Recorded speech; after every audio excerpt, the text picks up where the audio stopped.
महर्षियों द्वारा उसको ग्रहण करके संसार को दिया गया है, इसलिए इस प्राप्त आयुर्वेद को भी महर्षि आयुर्वेद ही माना जाता है।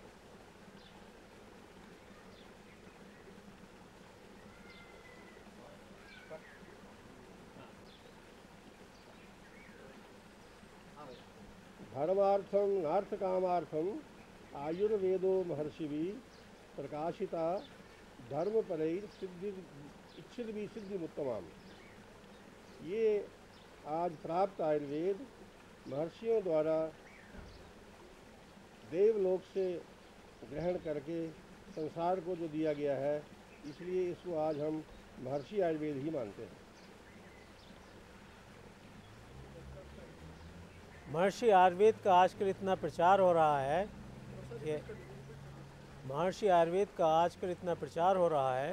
कि अमेरिका में बहुत से डॉक्टर ने महर्षि आयुर्वेद की ट्रेनिंग ली है, यूरोप में भी ट्रेनिंग ली है, जापान में भी ट्रेनिंग ली है, रूस में भी ट्रेनिंग ली है, रशिया में ट्रेनिंग ली है, और काफ़ी डॉक्टरों ने उसको ट्रेनिंग लेने के बाद जो ट्रीटमेंट कर रहे हैं उसमें सिद्धांत जो है आयुर्वेद का लगा दिया है।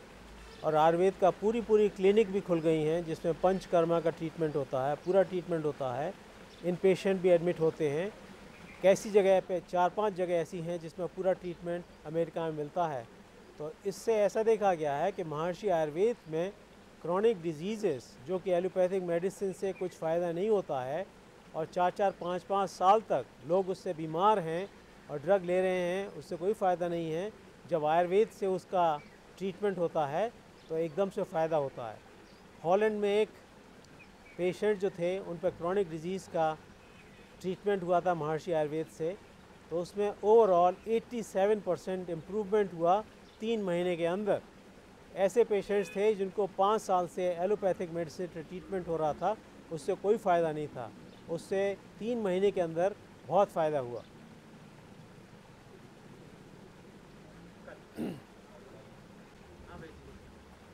महर्षि आयुर्वेद का अर्थ पूर्ण आयुर्वेद, जिसमें मंत्र विद्या, यज्ञ विद्या, ज्योतिष शास्त्र आदि संपूर्ण विद्याओं का इसमें समावेश करके इसको पूर्ण बनाया गया है। इसलिए महर्षि आयुर्वेद सर्वोपांगीन संपूर्ण रूप से इस मानव शरीर बल्कि इस समस्त विश्व की रचना और मानव शरीर की रचना का ज्ञान महर्षि आयुर्वेद ही देता है।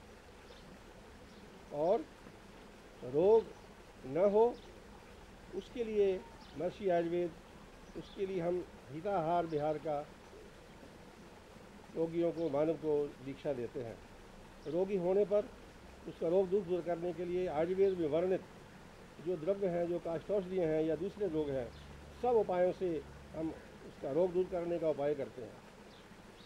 रोग ना हो उसका भी उपाय करते हैं। रोग दूर होने पर रोगी दीर्घ आयु प्राप्त करे, उसके लिए रसायन शब्दों का हम प्रयोग करते हैं। जैसे हमारा अमृत कलश एक उन रसायनों में से एक प्रसिद्ध नाम आज सारे संसार में चला हुआ है, उसका हम प्रयोग करते हैं। और आज सारा विश्व उसको रसायन के रूप में दीर्घ आयु की प्राप्ति के लिए, बुढ़ापे को दूर करने के लिए, व्याधियों को हटाने के लिए, महाव्याधियों को हटाने के लिए, जैसे हृदय की बीमारियाँ हैं, कैंसर तक की बीमारियाँ हैं, यकृत लीवर की बीमारियाँ हैं, धमनी शिराओं की बीमारियाँ हैं, इस इत्यादि बहुत सी बीमारियों को दूर करने के लिए आज इसकी बहुत प्रसिद्धि हो रही है। ये महर्षि आयुर्वेद की ही देन है। शुरू करें। वैद्य जी ने अभी आपको बताया कि महर्षि अमृतकलश का जो सेवन करने से कितना फ़ायदा होता है। ये बड़ा अच्छा समय है संसार में कि ये महर्षि आयुर्वेद का इंट्रोडक्शन हुआ है और अमृतकलश का इंट्रोडक्शन हुआ है। अमृतकलश जो है, ऐसा देखा गया है कि जितनी भी रिसर्च हुई है, बहुत रिसर्च हुई है, उसमें कैंसर में फ़ायदा करता है, हार्ट डिजीज़ में फ़ायदा करता है और बहुत सी बीमारियों में फ़ायदा करता है। उसकी वजह यह है कि एलोपैथिक मेडिसिन के हिसाब से बीमारियां जो हैं, 80% बीमारी जो होती हैं वो फ्री रेडिकल के बनने से होती हैं। फ्री रेडिकल हैं बहुत ही एक्टिव केमिकल जो बॉडी में प्रोड्यूस होते हैं, नॉर्मली प्रेजेंट होते हैं और उनकी ज़रूरत है मेटाबॉलिज्म के लिए और इन्फेक्शन को फाइट करने के लिए। अगर ज़्यादा प्रोड्यूस हो जाते हैं, जैसे कि स्मोकिंग है, अल्कोहल है, मीट खाने से है, एनवायरमेंटल पोल्यूशन से, उससे जो है बदन में बीमारी शुरू होती हैं। उनकी शुरू होने से कोई भी बीमारी हो सकती है। कम से कम 80% डिजीज़ जो हैं फ्री रेडिकल से प्रोड्यूस होती हैं। ऐसा देखा गया है कि महर्षि अमृत कलश बहुत ही पावरफुल है उस फ्री रेडिकल को हटाने के लिए, और इसलिए वो हर बीमारी में उसको प्रिवेंट करता है, फ्री रेडिकल को हटाता है। तो प्रिवेंशन के लिए बहुत अच्छा है और बीमारियों के लिए हटाने के लिए बहुत अच्छा है। तो रिसर्च में ये देखा गया है कि वो कैंसर के लिए ठीक है। कीमोथेरेपी में अगर अमृत कलश लगा देते हैं तो कीमोथेरेपी की टॉक्सिसिटी कम हो जाती है, हार्ट पेशेंट में क्लॉटिंग कम हो जाती है, और जो कोलेस्ट्रॉल है, लिपिड है, उसका स्पॉइल नहीं होता, वो रेंसिड नहीं होता है, वो ऑक्सीडाइज नहीं होता है, जिससे कि डैमेज होता है। और फ्री रेडिकल हटाने से और जितनी भी बीमारियाँ उसमें भी फ़ायदा होता है। बॉडी की इम्यूनिटी को बढ़ाता है, और जो टॉल्विन है, अदर टॉक्सिसिटी हैं, उनको भी कम करता है। तो इस तरह से देखा गया है कि ओवरऑल ये रसायना जो है महर्षि अमृत कलश, इस पर सब रिसर्च से ये पता लगा है कि ये बहुत अच्छा रसायना है। चाहे किसी को बीमारी हो उसमें भी फ़ायदा करता है, और किसी को बीमारी न होने दो उसके लिए भी फ़ायदा है।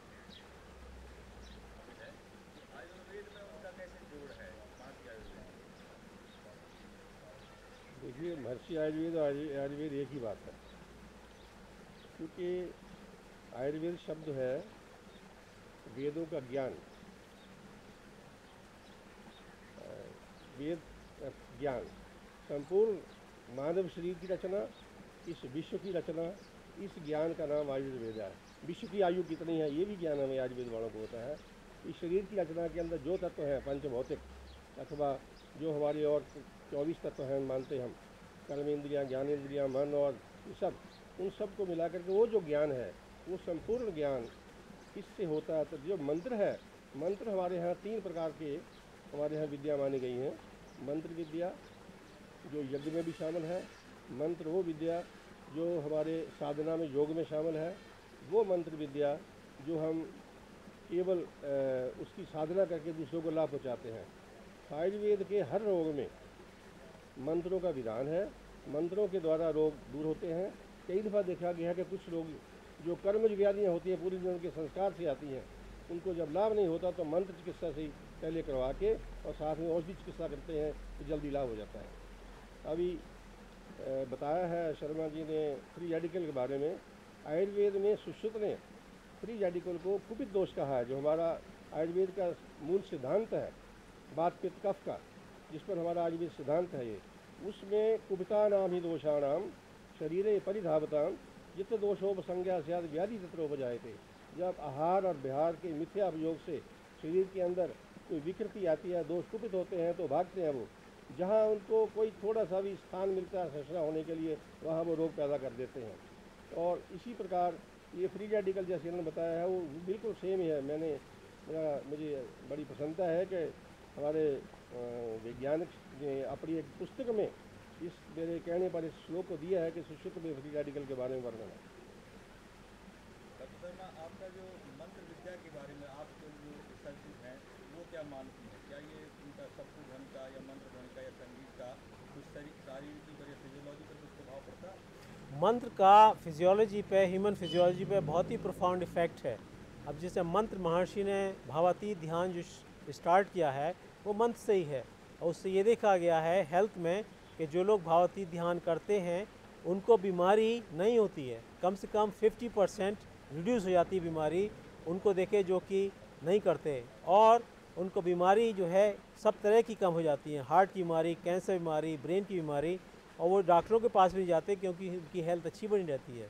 फिर उसके बाद कम से कम 500 डिफरेंट तरह की रिसर्च हुई हैं भावातीत ध्यान पर, जो कि मंत्र योग है। उससे देखा गया है कि हेल्थ पे, सोसाइटी पे, सोशियोलॉजी पे, इकोलॉजी पे, सब एरिया में बहुत उसका प्रभाव है। दूसरा मंत्र जो है उस पर हमने इन्वेस्टिगेशन किया सामवेद पे, और उसको देखा कि जो सामवेद है उससे कैंसर सेल्स पे क्या इफ़ेक्ट होता है। उसको कंपेयर किया रॉक म्यूज़िक से, तो ऐसा देखा कि रॉक म्यूज़िक से तो कैंसर सेल की ग्रोथ बढ़ती है। उसमें ब्रेन के ट्यूमर था, ब्रेस्ट का कैंसर था, लंग का कैंसर था, कोलन का कैंसर था, स्किन का कैंसर था। तो जो रॉक म्यूज़िक से सब कैंसर सेल की ग्रोथ बढ़ती है, और सामवेद जो मंत्र योग है उससे कैंसर सेल की ग्रोथ कम होती है। तो जितना भी सूदिंग म्यूज़िक है, गांधर्व वेद का है और वेदों का है, और जितने भी मंत्र हैं जो कि बीमारी में यूज़ किए जाते हैं, उससे बहुत फ़ायदा है। हमारे यहाँ पर कुछ विशिष्ट मंत्र भी हैं और कुछ विशिष्ट पाठ भी हैं, और जैसे कि हनुमान चालीसा का है, रामायण का है, तो इनका भी कुछ प्रभाव पड़ सकता है शरीर पर, या कोई प्रयोग हुआ है ऐसा? उस पर हमने रिसर्च की है। सामवेद का मंत्रों का प्रभाव स्वास्थ्य पर चर्क में 2 जगह कहा है। एक मंत्र का एक और रिसर्च है हैं? आपकी जो रिसर्च जो हनुमान चालीसा वाली का है। अच्छा,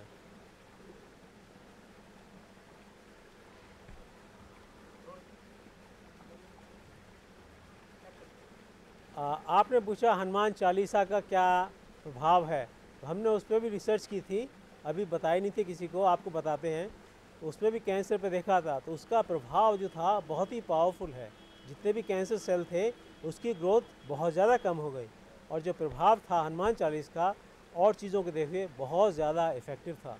तो जितने भी यहाँ पे हिंदुस्तान में और वेदों की, उपवेदों की, रामायण की जितने भी प्रभाव में जितनी भी टेक्निक बताई गई हैं वो बहुत ही पावरफुल है। उसका इन्वेस्टिगेशन हो, जिस तरह से कि इन्वेस्टिगेशन दूसरी चीज़ों का होता है, तो उससे पता लगता है कि ये बहुत ही अच्छी चीज़ें हैं, उसको सबका इस्तेमाल करना चाहिए। ये जो शोध आपने की है वो कहाँ पर की है?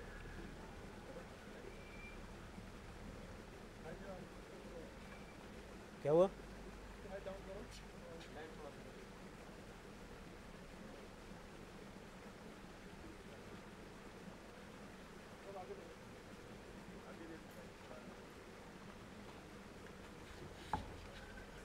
औषधि निर्माण के बारे में, औषधि निर्माण के बारे में, जो आयुर्वेद की जो औषधियाँ होती हैं उनका ऐसा वो जो श्लोक है वो पहले बता दें।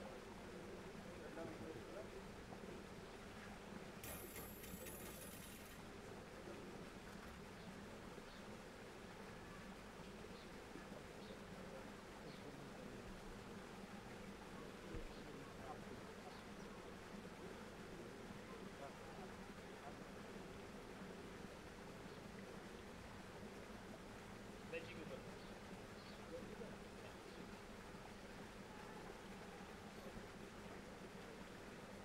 या आप प्रोफेसर क्वेश्चन करिए वैसे में हाँ कि जो आयुर्वेद की औषधियाँ बनती हैं हाँ। उनमें कोई भी साइड इफेक्ट नहीं पाया जाता है, इसका उसके पीछे सिद्धांत क्या है?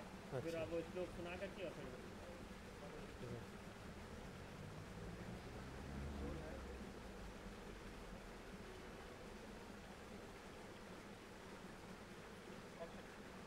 तो वैसे हमने आयुर्वेद का इतना इन्वेस्टिगेशन किया है, उसमें ये पाया है कि आयुर्वेद की भी जितनी दवाइयाँ हैं उसमें एलोपैथिक में जैसे टॉक्सिक इफेक्ट होता है, और कोई ऐसी दवाई एलोपैथिक मेडिसिन में नहीं जिसका टॉक्सिक इफेक्ट ना हो।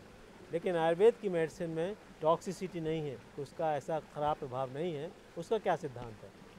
उसका सिद्धांत यह है कि ऋषि जानते थे कि बाहर का जो वातावरण है, दूषित वातावरण, वो संसार की हर पौधे को, हर मनुष्य को उसका प्रभाव पड़ता है। तो उन्होंने वहाँ लिख दिया, बलमी कुत्सितानुको शमशानुपुर मार्ग जा जंतुवल्ली हेमा व्यक्ता औषधिया काय साधका। ऐसी औषधियाँ जो रास्ते में पैदा हुई हों, फैक्ट्रियों के पास हों, धूल में पैदा होती हों, बल्मीक पर पैदा होती हों और अग्नि से जल गई हों, मार्गों में होती हों, उनका उपयोग नहीं करना। इससे स्पष्ट ज़ाहिर है कि वो जानते थे कि इन औषधियों के द्वारा रोगी को रोग के साथ साथ और भी चीज़ें जा सकती है, क्योंकि योगा शमेत व्याधि, योग का अर्थ होता है कि जो व्याधि को हटाए, न अन्य अन्य मुदीरियत, और ऐसा न हो कि एक को हटा के दूसरी खड़ा करे। योग वही होता है जो दूसरी को हटाए, रोग को हटाए और दूसरी को पैदा न करे। इसलिए उनके पास चरक में बड़ा सिद्धांत वर्णन है कि जब आप जड़ी बूटियों को संग्रह करते हैं तो पहले ले आके उनको जल से धोजिए, धोने के बाद उनको सुखाइए, सुखाने के बाद फिर उसका क्वाथ चूर्ण जो मर्जी बनाइए, उससे रोग में साइड इफेक्ट होने का सवाल ही कोई नहीं था। दूसरा ये था कि आयुर्वेद का सिद्धांत हमारा पंचभौतिक सिद्धांत है। ये शरीर भी हमारा पंचभौतिक है, और इसलिए इसमें कोई आजकल के जो केमिकल्स है उसका संबंध कोई नहीं है। केवल जड़ी बूटियों के साथ जो हमारे नित्य आहार जैसे जीरा है, सौंठ है, रोटी है, जौ है, हल है, सब औषधियाँ हमारी प्राय की चीज़ों से बनती है, आंवला है, हरीर की है। तो इसलिए वो सारी शरीर के सातम्य है, शरीर के अनुकूल बैठती हैं। जो चीज़ प्रतिकूल होती है वो हानि करती है, और जो हमेशा अनुकूल होती है वो कभी हानि नहीं करती। इसलिए हमारी औषधियाँ जितनी हैं वो समय अनुसार, क्योंकि हमारे यहाँ एक कल्प स्थान है औषधि बनाने का, एक चैप्टर है बाकायदा कई कई अध्यायों का, जिसके अंदर उसका विधान आता है कैसे बनाना है, कैसी उसकी सुरक्षा करनी है, कैसी उसको बाहर की आपत्तियों से बचाना है, उसको ज़्यादा इफेक्टिव कैसे बनाना है। तो वो सारा आयुर्वेद के अंदर वर्णन है, इसलिए हमारी दवाई साइड इफेक्ट करेगी संभव नहीं है। ये तो बहुत अच्छा सिद्धांत है, क्योंकि आजकल एलोपैथिक मेडिसिन से नई नई बीमारियां भी बढ़ती जा रही हैं, तो लोग परेशान हो गए हैं और वो चाहते हैं कि कोई और नया सिद्धांत शुरू हो। तो उनको पता लगा है कि महर्षि आयुर्वेद का शुरू हुआ है और उसमें टॉक्सिक इफेक्ट नहीं है, तो उससे लोग बहुत खुश हैं। तो ये जो सिद्धांत आपने बताया ये बहुत अच्छा सिद्धांत है, इससे लोग बहुत प्रसन्न हैं, क्योंकि एलोपैथिक मेडिसिन से नई नई बीमारियां शुरू होती हैं और आयुर्वेदिक मेडिसिन से बीमारियां नहीं बढ़ती हैं और बीमारियों का ख़त्म होता है। भी चेतन है, तो ये चेतना और यहाँ की चेतना, ये दोनों को आपस में मिल करके और वो मतलब ये उसको चेतित कर देती हैं जो बीमारी है। तो पेड़ों को भी तो फायदेमंद वही चीज़, वही आदमी को सेम टाइप का उनकी बुद्धि चेतना का इस तरह।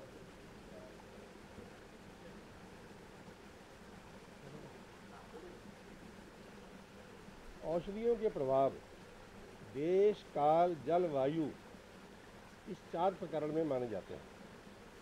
औषध गुण धर्मशास्त्र के अनुसार औषधियों के जो गुण हैं वो पंच भौतिक होने से, क्योंकि हर औषधि, हमारे शास्त्र में वर्णन है कि जैसे ही इस मानव शरीर के अंदर इस देह में देवताओं का निवास है, ऐसे ही हमारी औषधियों में भी अलग अलग औषधियों में अलग अलग देवता की प्रभुता है और उसी देवता का गुण उस औषधि के अंदर होता है।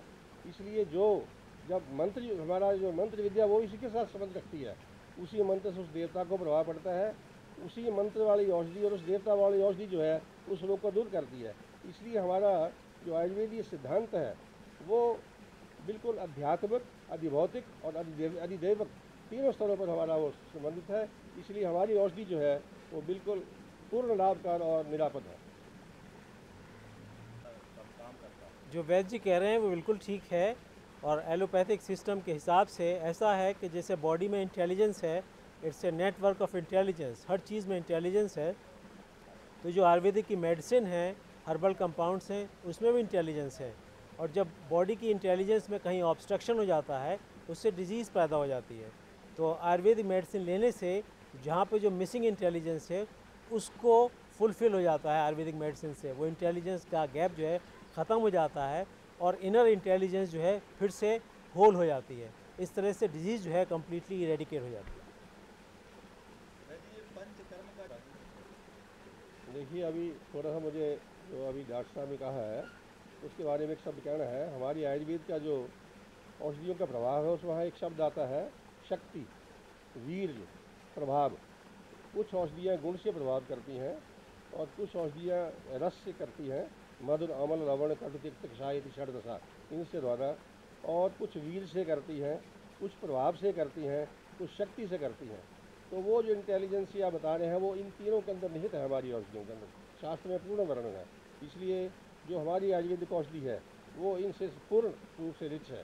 पंचकर्म की जो बात आपने कही है, पंचकर्म का अर्थ है शरीर का शोधन करना। हमारे जो वैज्ञानिक थे उन्होंने देखा कि जब मिथ्या आहार विहार से शरीर के अंदर दोष का संचय होता है तो शरीर की शुद्धि के लिए कुछ उपाय करने चाहिए।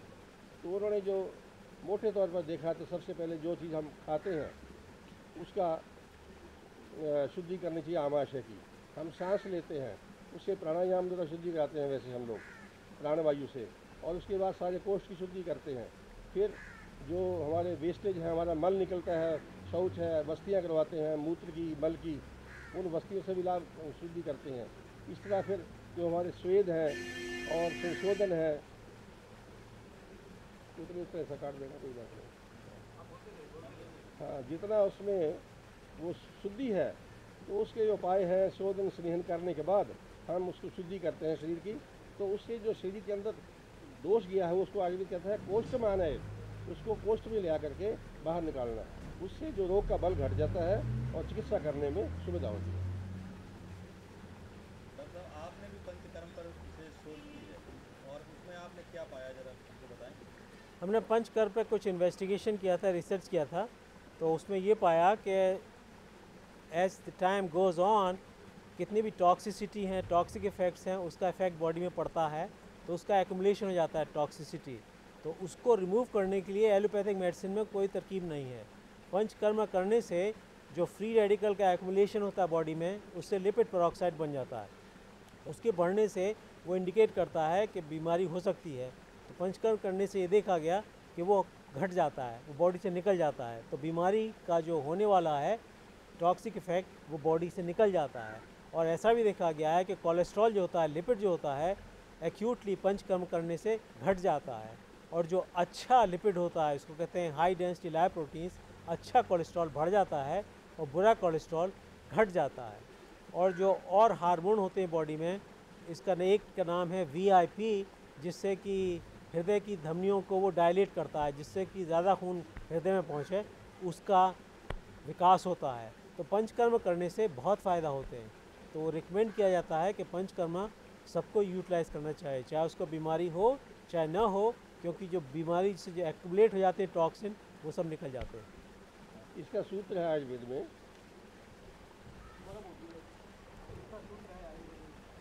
संशोधनम संशमनम निदान परिवर्जनम। तो आज आचार्य की पहले आज्ञा है कि पहले संशोधन करो। संशोधन का अर्थ है पंचकर्म आदि से शरीर की शुद्धि करना, उसके बाद रोग को दूर करना।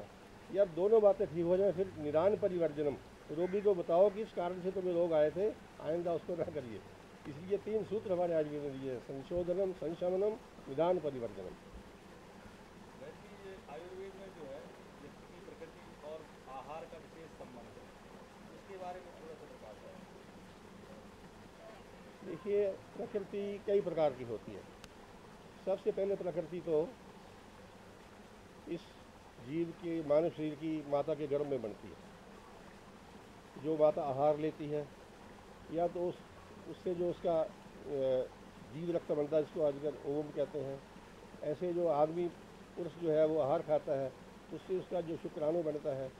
दोनों के मिलने के बाद जब गर्भ स्थिति होती है, दोनों का सम्मोचन होता है, एक ही भाव हो जाता है, तो एक प्रकृति होती है, उसको कहते हैं गर्भज प्रकृति, माता पिता गर्भ से पैदा होने। उसके बाद फिर जो माँ 9 महीने खुराक खाती रहे, वो माता के प्रभाव से प्रकृति बनती है। फिर उसके प्रजनन के बाद जो उस बच्चे को आहार विहार मिलता है, उससे प्रकृति बनती है। उसको देह प्रकृति कहते हैं, दोष प्रकृति भी कहते हैं।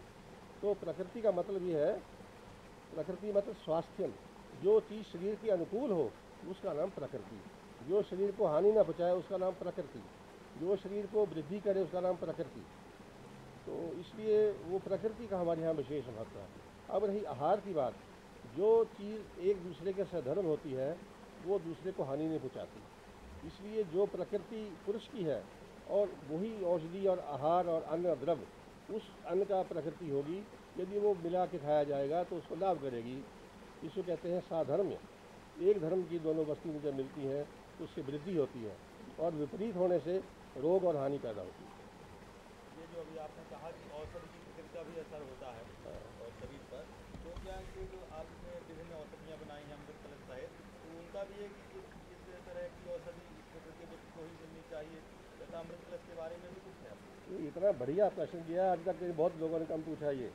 देखिए, जब औषध निर्माण करते हैं, निर्माण का मतलब उसमें अगर 20 द्रव्य किसी योग में है, अगर मैं योग बनाने वाले कहूँ कि भाई ये 2 घटा के 2 डाल दूँ तो उसको क्या जवाब दोगे, तो वो नहीं बता सकता। अगर नहीं बता सकता तो उसका योग का निर्माण ठीक नहीं है। क्योंकि हर योग में आयुर्वेद का जो सिद्धांत है, रस, उस औषधि के अंदर कौन सा रस है, उसका भोजन के अंदर जाने के बाद उसका विपाक क्या होगा, फिर उसके बाद उसका अंतिम परिणाम क्या होगा। तो ये 3 चीज़ों को देखने के बाद हम औषधि के गुण को ध्यान करते हैं। उन गुणों से कौन सी बीमारी दूर होती है, फिर पुरुष की प्रकृति को देख के हम उसके रोग को देख के उसकी रोग की विकृति क्या है, जिसको हम कहते हैं दोष विकृति, उन दोनों का आपस में मिलान करने के बाद ही योग करते हैं, तो उससे रोगी को ठीक हो जाता है, कोई दिक्कत नहीं आती है और ना कोई साइड इफेक्ट आते हैं। ये बहुत मूल सिद्धांत है कि औषध की प्रकृति, उसका गुण और धर्म, ये देखने के बाद ही, पुरुष की प्रकृति को जानने के बाद नाड़ी परीक्षा द्वारा जीवा देख के, जो हमारी 9 प्रकार की हमारी है, नाड़ी मूत्र में मलम जीवा आदि जो है, वो लोगों को निर्णय करके रोग का, क्योंकि हमारे यहाँ दर्शनों स्पर्शनों प्रश्न देख करके, स्पर्श करके और टू दी पॉइंट क्वेश्चन करके रोग का निदान करते हैं। उस निदान करके रोगी का हम प्रकृति देखते हैं, उसके बाद हम औषधि की प्रकृति देखते हैं, तो दोनों को देख कर उसका योग हम निर्माण करते हैं, तो रोगी स्वस्थ हो जाता है। जो अपना अमृत कलश है तो वो कोई भी व्यक्ति किसी भी उम्र का खा सकता है कि मतलब विशेष उम्र आपने बनाई है? देखिए, ये जो अमृत कलश है, ये अमृत शब्द का अर्थ होता है अमृतम, ब्रह्म, भेषजम। ये तीनों एक ही शब्द के अर्थ हैं। अमृत का अर्थ मतलब है ब्रह्म भी है, किम ब्रह्म अमृतम, अमृतम भेषजम। तो ये जो अमृत है, ये एक विशेष रोग की औषधि नहीं है, संपूर्ण रोगों की औषधि है। इसको खाने से यज्ञराज्यादि विध्वंसी भेषजम तद रसायनम। रसायन का अर्थ क्या होता है कि जो औषधि रोगन न होने दे, शरीर को बुढ़ापा न आने दे, शरीर की जो शक्ति है उसको कम न होने दे और व्याधि न होने दे, व्याधि हो तो उसको हटाए, उसका नाम रसायन है। और रसायन का अर्थ भी ये होता है कि जितनी हमारे शरीर की चैनल्स हैं, जो हमारी बॉडी की रस रक्त की सप्लाई है, वो ठीक ढंग से सारे शरीर को पहुंचती रहे और हमारा वेस्टेज पूरा होता रहे, तो शरीर 100-120 वर्ष के लिए हम कोई खराबी नहीं आ सकती। इसलिए रसायन के यही गुण है। श्रोतासु चक्र शुद्धेशु रस सम्यक बहती है, तेन पुष्टि वलम वर्णा प्रहर्ष क्यों बजाए थे। पुष्टि, वन, वर्ण और प्रहर्ष 4 गुण रसायन से मिलते हैं। इसलिए रसायन जो है वो व्याधि को भी नाश करती है, रोग होने भी नहीं देती, रोग का इलाज भी करती है, दीर्घायु करती है।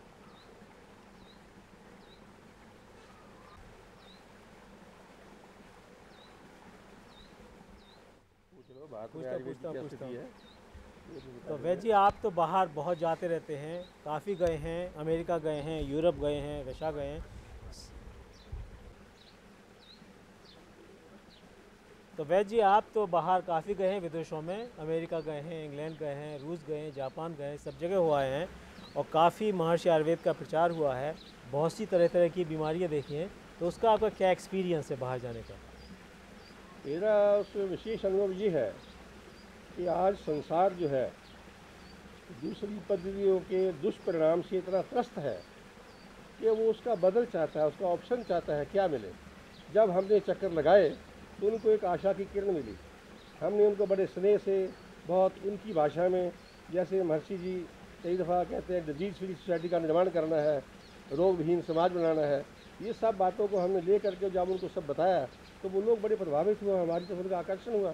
आज संसार के अंदर कोई देश ऐसा नहीं है जो आयुर्वेद के प्रति जिज्ञासा नहीं रखता और या आयुर्वेद की दवाइयाँ वहाँ ना पहुँचती हों।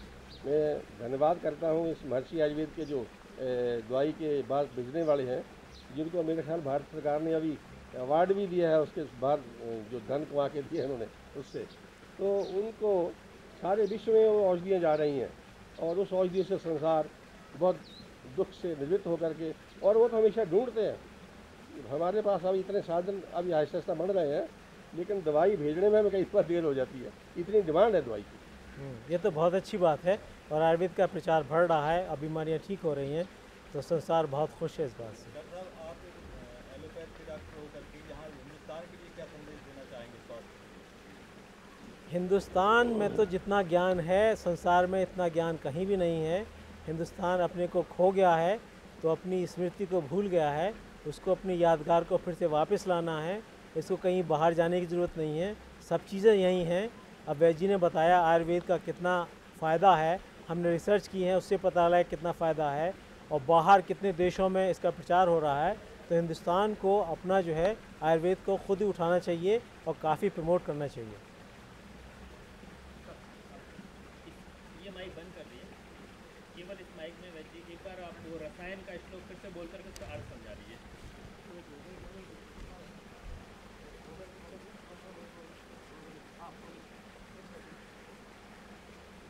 श्रोतःसु रसायन शुद्धेषु रस सम्यक उपैति है, तेन पुष्टि बलम वर्णा प्रहर्ष उपजायते।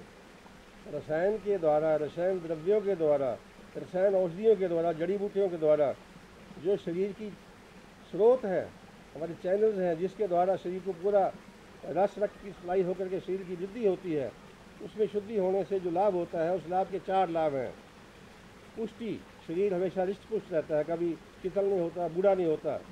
बल, शक्ति बहुत बढ़ती है, कभी थकता नहीं आदमी, उसका साहस नहीं कभी खराब होता, उसका मनोबल बहुत मजबूत होता है, उसकी वर्ण उसका देखने में, उसके अंदर जो आभा होती है, उसका शरीर की जो पर्सनैलिटी है उसके ऊपर से इतनी चमकदार होती है कि 1000 आदमी बैठा हो तो रसायन खाने वाला आदमी दूर से चमकेगा। और हर्षा, हमेशा उसका मन प्रसन्न रहेगा, उसको दुख कभी नहीं आएगा, भय नहीं होगा, कभी उसको ये साथ जिसको कहते हैं कि भाई डर वगैरह नहीं होगा, उसका मन कभी दुखी नहीं होगा। ये इत्यादि जितने गुण हैं जिस सब रसायन के हमारे शास्त्र में वर्णन है। जब हम लोगों को रसायन करवाते हैं वो सारे के सारे हमें वो प्राप्त होते हैं कि रोगी को हमने ये किया उससे ये लाभ हुआ। एक और जो है जरा व्याधि नाशक वाला। हाँ, और उसके साथ इसकी छोटी व्याख्या और भी है। यज्जरा व्याधि विध्वंसी भेषजम तद रसायनम।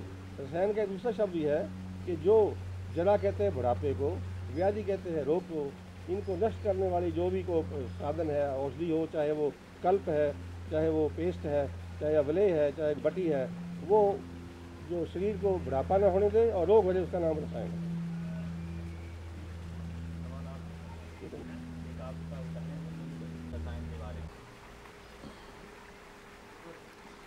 महर्षि आयुर्वेद की औषधियों के निर्माण में सबसे पहला ध्यान ये रखा जाता है कि शास्त्र में क्या कहा गया है।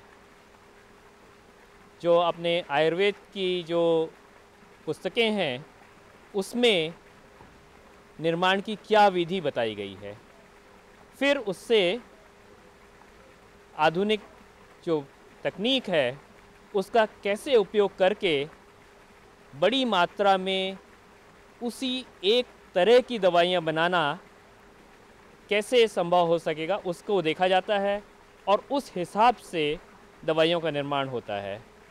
हमारे यहाँ दवाइयों में बचत या इकोनॉमिक्स का या खर्च का ख्याल नहीं रखा जाता है, क्वालिटी का, उसकी दवाई की गुणवत्ता का ख्याल रखा जाता है। और यही कारण है कि आज दुनिया भर में महर्षि आयुर्वेद की दवाइयों ने अपना एक स्थान बना लिया है। और हम ये नहीं कहेंगे कि हमारी दवाइयाँ या आयुर्वेद की प्रणाली एक सस्ती प्रणाली है, हम इसे कहेंगे कॉस्ट इफ़ेक्टिव प्रणाली है। आप शुरू में खर्च थोड़ा ज़्यादा करें, ये दवाइयाँ शुरू में थोड़ी महंगी ज़रूर पड़ती हैं, पर जो खर्च किया जाता है उसका लाभ भी होता है। कॉस्ट इफ़ेक्टिवनेस है यहाँ। देख लेते हैं इसका मतलब।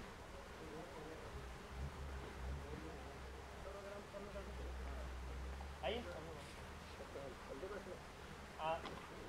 वो लड़कों बुला लो थोड़ा, आप लोग चाय नाश्ता वगैरह थोड़ा, इन लोगों का नाश्ता वगैरह सब आए। हमें तो चाय का कप दे दो। हाँ, यहीं बैठेंगे अंदर चलेंगे।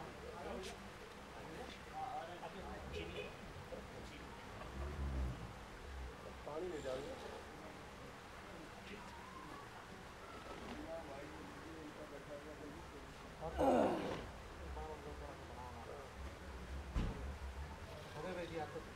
यार डॉक्टर साहब को आज उन्होंने बहुत परेशान किया।